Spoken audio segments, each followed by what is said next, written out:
call me tomorrow with your decision, and my phone is on all the time. Okay, bye-bye. No, wait! Welcome to MsMojo, and today we're counting down our picks for the wackiest and wildest behaviour ever committed in a rom-com. I don't know what to say. You look... Megan, are you okay? Number 10. Brunch with the Family. The Wedding Ringer. When you put Josh Gad, Kevin Hart and Kaylee Cuoco in a romantic comedy together, you're bound to get some type of wild energy. If nothing else, The Wedding Ringer definitely delivers on that hyped up energy. In the film, Kevin Hart's character runs a company that provides friendless guys with groomsmen for their weddings. Allow me to introduce myself. My name is Vic Mitchell. I'm your new best man. It's great to finally meet you. No, that's bullshit, Doug. It's great to see you again, man. When he meets one client's family, things get a little out of hand. The client, played by Josh Gad, tells his family that Hart is a military priest. Where are you from originally? Originally, North Dakota. Oh, no kidding. What town? Henderson. I've never heard of Henderson. Oh, Henderson's a very small town, Ed. Well, where is it in relation to Bismarck? But when the lie starts to get away from them, Hart decides to create a distraction, an almost deadly one. He spills hot food on Gad and ends up setting an elderly family member on literal fire. I need liquid! Oh my God! Number 9. Kat marries Charlie. Marry Me. A rom-com that starts unhinged and keeps going from there. Normal, rational decisions aren't really part of the playbook in 2022's Marry Me.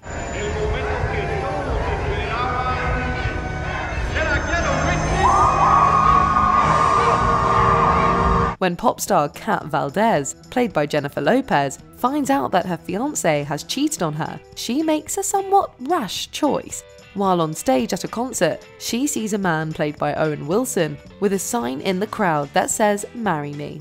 Now, this is the name of one of her songs, so it makes sense that someone would have a sign. It's clearly not an actual proposal. Sure. I'll marry you. But does that stop Kat? Absolutely not. She agrees to marry this complete stranger, and it literally happens right then and there. I now declare you your husband and wife.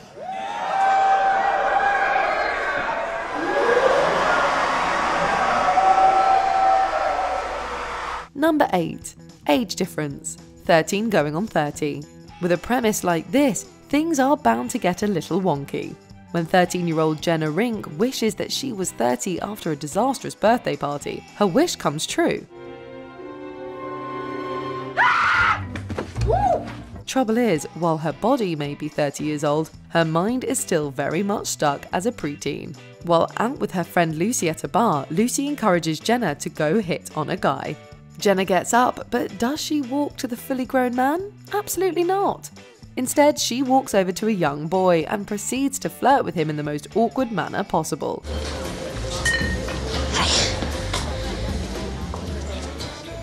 Could I borrow your ketchup? The comedy chops of Jennifer Garner somehow make this moment hilarious, but that doesn't stop it from achieving unhinged status. So do you want to go out sometime? Yeah. We're gonna take off now. Time to go. What, do you want to go to jail? I'm a bad guy. Number 7. A Wedding Punch. Sweet Home Alabama. An early Reese Witherspoon entry into the romantic comedy canon. Sweet Home Alabama capitalizes on the actress's southern roots. The movie follows Melanie, a woman stuck between two men, her stylish city boy fiancé Andrew and her rough around the edges country husband Jake. We'd explain, but it's a long story. The film climaxes at Melanie and Andrew's wedding, but just before she says "I do," Melanie realizes her heart belongs with Jake. I gave my heart away a long time ago. My whole heart. And I never really got it back. Andrew's mother, the mayor of NYC, has something to say about that. Oh, go back to your double wide and fry something. After she insults Melanie's mother, the southern pops out of Mel and she socks the mayor right in the kisser. Nobody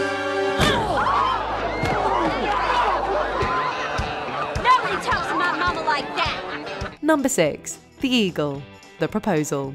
When you think of The Proposal, you probably think of Sandra Bullock dancing to Get Low. For the see it go bam, the window, the wall. While that is a strong contender for the most unhinged thing that happens in the film, it's beat out by this ridiculous moment. While on the phone with an important client, Margaret Tate is shocked when a giant eagle swipes up her fake fiancé Andrew's family dog. I just want you to be happy, Frank. Give me that dog! And I need Frank for you to hold on just a second, Frank. Can you hold just a second? Give me that dog!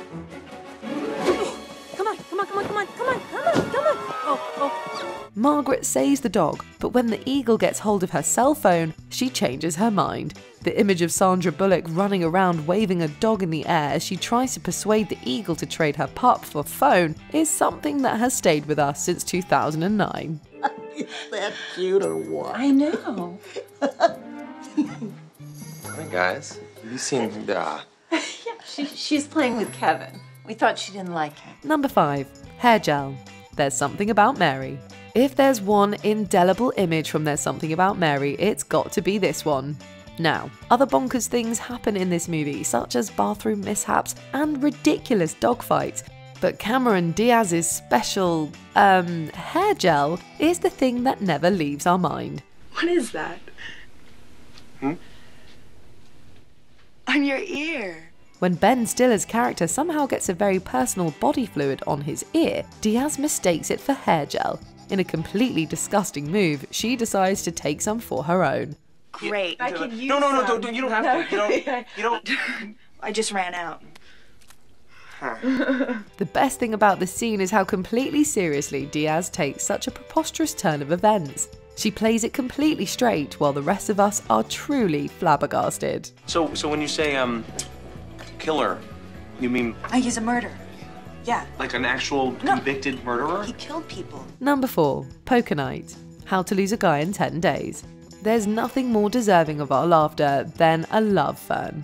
Okay, except for maybe Kate Hudson's performance in this magnificently wacky scene. How to Lose a Guy in 10 Days follows Andy and Ben as they drive each other crazy while secretly trying to win separate bets. Ben is determined to stay with Andy and make her fall in love with him, while Andy is determined to make Ben dump her.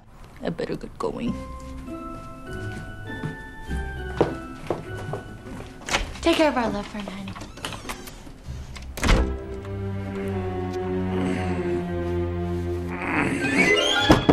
The best scene showcasing their covert competition occurs on Ben's friendly poker night. There, Francis. Tony. Hi, Tony.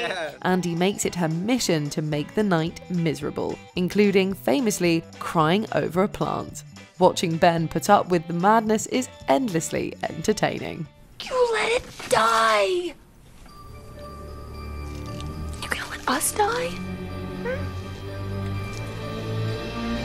You should think about that. The hell's a love fern? Number 3. Stalking in Seattle. Sleepless in Seattle.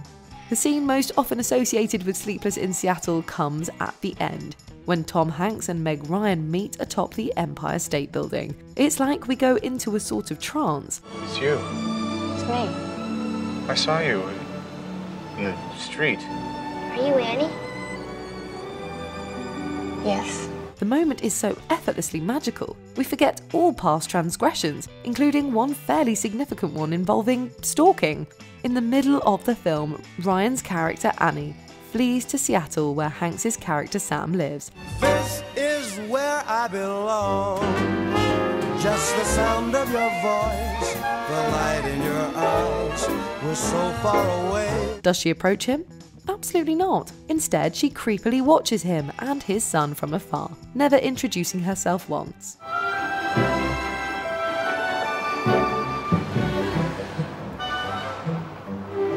Listen, we love this movie, but we can't deny this behaviour is a bit off-kilter at best.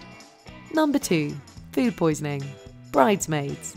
Judd Apatow did produce this movie, so it's not that we didn't expect some gross-out body humour, we just never expected it to this degree. Megan, are you okay? Oh. I think my dress was probably just tight. Oh my God. Bridesmaids follows a woman named Annie and the trials and tribulations of serving as maid of honor for her best friend's wedding. Here's a pro tip, Annie. Maybe going to a questionable steakhouse before wedding dress shopping is a bad move. During the dress appointment, the gang all get food poisoning, leading to a mesmerizingly disgusting scene where the entire crew disgorge their lunches. It's happening. It's happening. It happened. What are you doing? It happened. If you remember anything about this scene, you probably remember Melissa McCarthy relieving herself in a sink. For that, we salute her.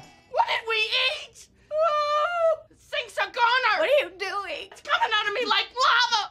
Before we continue, be sure to subscribe to our channel and ring the bell to get notified about our latest videos. You have the option to be notified for occasional videos or all of them. If you're on your phone, make sure you go into your settings and switch on notifications. Number 1. ScarJo in the closet. He's just not that into you. It's one thing to be a cheater, but in He's Just Not That Into You, Bradley Cooper takes Jerk to a whole other level. Cooper plays Ben, a man who begins an affair with Anna, played by Scarlett Johansson, under the pretense he can help her with her music career. You gotta come back later. It's not Dana. In one scene, Anna and Ben are about to have sex in his office when his wife Janine enters the picture. Why do you even bother locking it? What? Why do you bother locking it? Oh, you know I can't get any work done if I don't. Ben forces Anna to hide in the closet wearing only her underwear and then proceeds to have sex with Janine while Anna is in the closet. Do you want to save our marriage?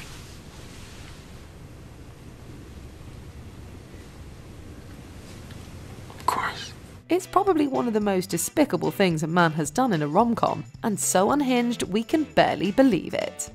If we missed any of your favourite unhinged moments in the genre, let us know in the comments below. You're up, you're down, you're here, you're there. You're like a freaking one-woman circus, Andy. So I guess this means we're over. Yeah, I guess so. Do you agree with our picks? Check out this other recent clip from MsMojo. And be sure to subscribe and ring the bell to be notified about our latest videos.